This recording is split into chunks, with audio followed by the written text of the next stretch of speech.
Kaya nga bang gasgasan ng Diamond ang kanyang kapwa Diamond? Ayon daw ito sa eksperto, ang sabi ng isang nagkomento. At yan po ang ating pag-aaralan sa video nating ito. Lamang ang may alam.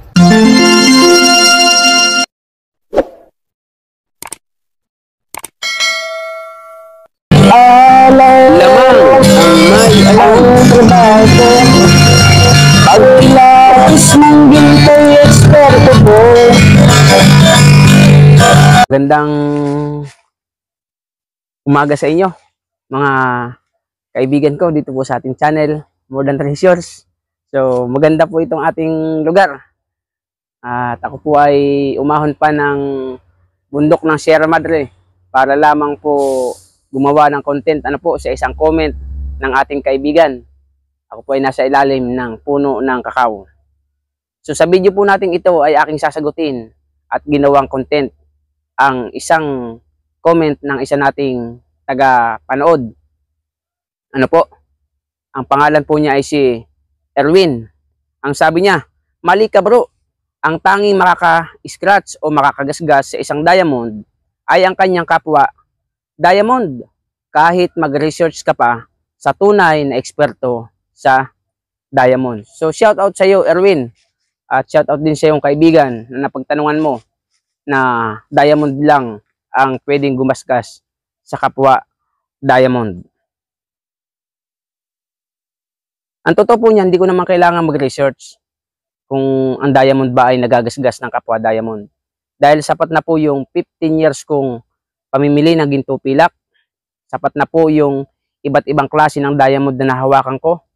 Sapat na po yung iba't ibang klase ng diamond na naasay ko sa sarili ko pong pamamaraan. At ang tangi ko pong kasagutan dyan, kung nagagasgas nga ba ng diamond ang kapwa diamond, iyan po ay hindi totoo. Ang diamond ay hindi po kayang gasgasan ng kapwa niya diamond. Siguro, kung gusto nyong patunayan sa akin na talagang nagagasgasan ang diamond, ako ay nananawagan sa lahat ng vlogger ng diamond, lahat ng vlogger ng alahas sa buong mundo. Pumunta kayo sa akin. Meron po akong diamond na ipapaasay sa inyo. Ang gawin nyo po, gasgasan nyo. Anumang paraan na gusto nyo, gasgasan nyo. Dahil ang sabi nyo, ay sabi ni Erwin, "Mali ka bro." Ibig sabihin, hinatulan na ako. Ibig sabihin, mali daw ako. Ibig sabihin, mas magaling siya kaysa sa akin. So kung mas magaling ka sa akin, Erwin, hindi naman kita kilala, kasi mukha mo nga di mo maipakita dito. Dapat ipakita mo ang iyong mukha pag ikaw ay magko-comment. Para naman makita ko kung anong klaseng vlog meron ka. Ako po ay beginner pa lang sa pagbablog. Ulitin ko po sa inyo, magto 2 years pa lamang po ako sa pagbablog. Pero sa experience ko po ng pag-aalahas, magsi 16 years na po. Iba't ibang klase ng diamond na nahawakan ko. Bagamat hindi ko nabibili yung karamihan, ito ay nahawakan ko at naasay ko. At ang aking kaalaman tungkol po sa diamond ay experience is the best teacher. Hindi yung magyayabang ka, tapos ay hahatulan mong hindi ka marunong, mali ka. Kung pala naman ang iyong alam ay alam-alam lang, may pa-research ka pa, kung ano lumabas sa research, naniniwala ka kagad.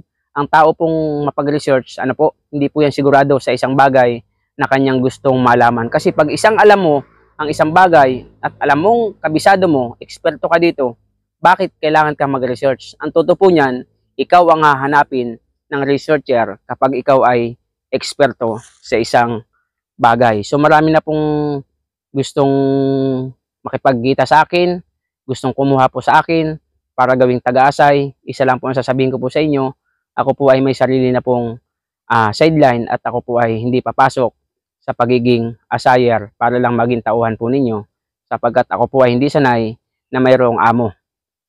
Hindi din po ako amo, pero mas masarap pong magtrabaho ng walang amo. So nananawagan po ako kay Erwin. Erwin, kung talagang ikaw ay magaling sa diamond, punta ka dito sa akin. Opo, gamitin mo yung iyong real account sa Facebook, Messenger, YouTube, at makikipagkita ako sa iyo. Punta ka dito sa akin, magdala ka ng diamond mo at ipapaasay ko ang diamond mo. Pag nagasgasan mo ang diamond ko, buburahin ko lahat ng video ko ng diamond. Pero yung ipakita mo lang ang mukha mo, na totoo, ay masaya na ako. Ano po? Dahil sisiguraduhin ko sa iyo, hindi mo kayang sagutin ang hamon ko na pumunta ka sa akin at gasgasan mo ang aking diamond. Sapagkat sa haba na po ng aking experience, ako po talaga ay may sariling diamond na pangtingin sa kapwa diamond. Sa akin pong experience, ito po ang katotohanan ng sagot. Lahat ng bagay, kayang gasgasan po ng diamond. Dahil ang mata, madaling dayain. Akala mo maganda, kung pala pangit. Kung sa pagkain, akala mo masarap, kung pala hindi. Diba? Kaya nga po, sa pagkain, may panlasa tayo. Pagdating naman sa alahas, sa diamond, sa ginto, ang mata madaling dayain, pero ang utak, hindi mo po kayang dayain yan. Kaya nga po ang ating pangalan ng ating channel, More Than Treasures. Hindi lamang po kayamanan ang kayamanan. Yung ikaw ay may katalinuhan, yung ikaw ay may mga kaalaman, na sa sarili mo'y alam mo sigurado ka, ang talino at kaalaman, talento, iyan po ay isa sa kayamanan sapagkat ang katalinuhan ay humahakot po ng kayamanan. Hindi po ako mayaman pero hindi din po ako mahirap. Sapat lang po sa lahat ng bagay. Basta usapang alahas, ginto, precious stone, precious metal, kayo po'y sasagutin ko nang naaabot sa aking nakakaya. Ano po? At lagi po sa akin may nagko-comment eh. At ang aking pakiramdam, yung mga nagko-comment na ito, may alam po ito sa alahas din. Kaya lang hindi po sila eksperto. At kalimitan sa ganito, ito po ay mga vlogger din po ng alahas. Kaya po, yung mga vlogger ng alahas, ginto, silver, platinum, lahat ng vlogger, kapag naubos na po ang lahat kong content sa aking pagbablog ng alahas, tandaan nyo po yan, pangako ko sa inyo yan. Lahat ng mga vlogger ng alahas, diamond, ay isi-search ko po sa YouTube. Lahat ng mali nila, kukunin ko po yung content niyan, patutunayan ko po sa inyong mali yan, kita ang mukha ko, para in case na ako hamunin nyo face to face, patunayan ko ng personal, patutunayan ko po ng personal. Hindi po yung ko-comment kayo, nakatago ang mukha nyo, iba pang ang account nyo, hindi po tamang tao yan. Dapat, kung gusto mo talagang ituwid ang iyong kapwa, ay hindi ganyan ang pamamaraan, didiretsahin mo ako na mali ka bro, sapagkat diamond lang ang kapwa, diamond ang gumagasgas sa kapwa diamond. Dapat ang tanong mo niyan, nag-research kasi ako, sabi daw ng mga eksperto, nagagasgasan ng diamond ang kapwa diamond. Hindi po totoo yan. At ang iyong napagtanungan, hindi po eksperto yan. Kaya ulitin ko, sa sino mang gustong patunayan na ang diamond ay magagasgasan ng kapwa diamond, pumunta kayo dito sa akin. Ano po, i-escortan ko pa kayo. Tayo mismo harap-harapan. Ipakita nyo sa akin na ang hawak ng diamond ay kaya mong gasgasan. Sa anumang paraan na gusto mo. Nagdala ka na ng santambak mong diamond para lang gasgasan ang diamond ko. At kapag ikaw ay nanalo, nagasgasan mo ang diamond ko, buburahin ko po ang lahat ng video ko about diamond. Sa mga supporter ko po dito sa aking channel, More Than Treasures, paki-share nyo po at pakikalat itong ating video para makarating po sa mga vlogger ng diamond na tayo ay naghahamon na patunayan ang kanila pong sinasabi. Lamang dito sa ang may YouTube alam. channel, social media, hindi naman po ito payabangan, kundi ito po ay word of expression. Ibig sabihin, pwede mong ipakita dito ang iyong nararamdaman, pwede mong ipakita dito ang iyong galing, pero kung ikinagagaling-galingan lang, wag na ipakita naman sa YouTube, mahihiya ka naman kapag naggagaling-galingan ka lang. Kaya nga po napakaraming vlogger hindi maipakita ang mukha. Bakit? Hindi sila sigurado sa sinasabi nila. Pero pag sigurado ka, ipakita mo ang mukha mo para malaman nila na ikaw ay totoo. Ano po? Siguro sa Senado, kung may isa sa batas, may papasang batas na kapag napatunayan ang isang vlogger ng alahas ay hindi marunong, mali ang turo, tapos ang punishment ay puputulin ang dila at kamay, baka po mawala ng mga vlogger.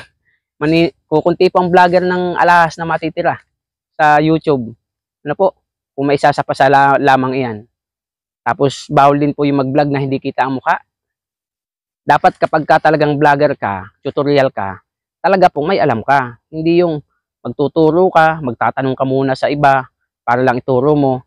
Hindi mo naman alam sigurado. Tapos kung makapagsalita ka, kala mo kung sino ka. So pagdating po sa usapang alahas, hindi po pwede. Ulitin ko po sa inyo bago ako magtapos. Pagdating po sa usapang precious stone, precious metal, alahas, diamond, hindi po pwedeng experiment.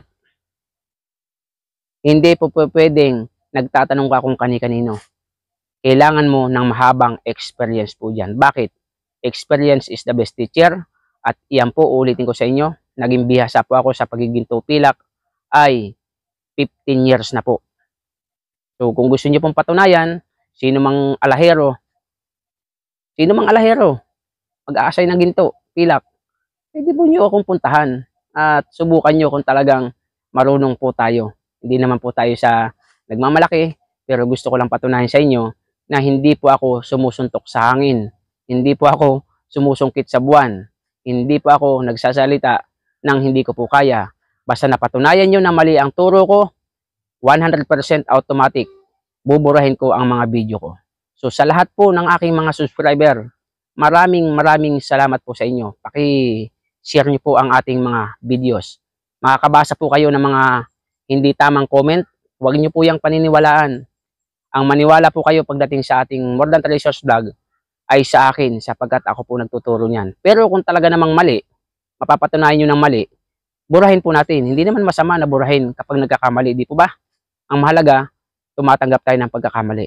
Pero hindi pa ako papayag na hindi ko maipaliwanag ang katotohanan kapag ako po ay may alam.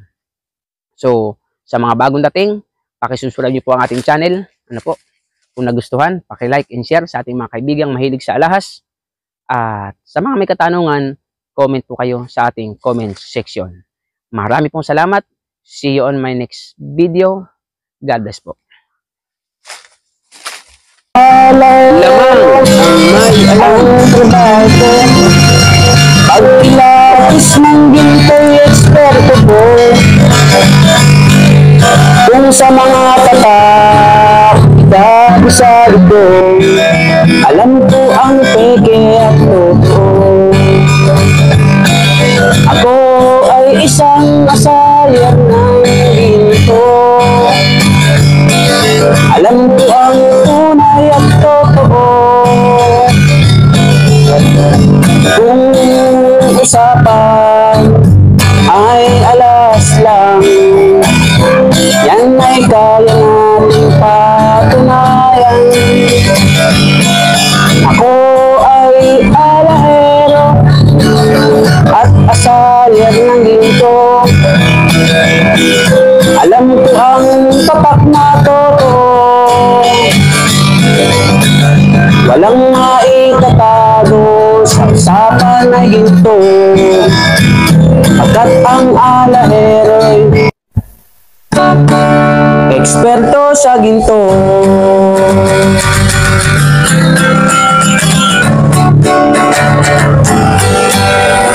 Lamang ang may alam.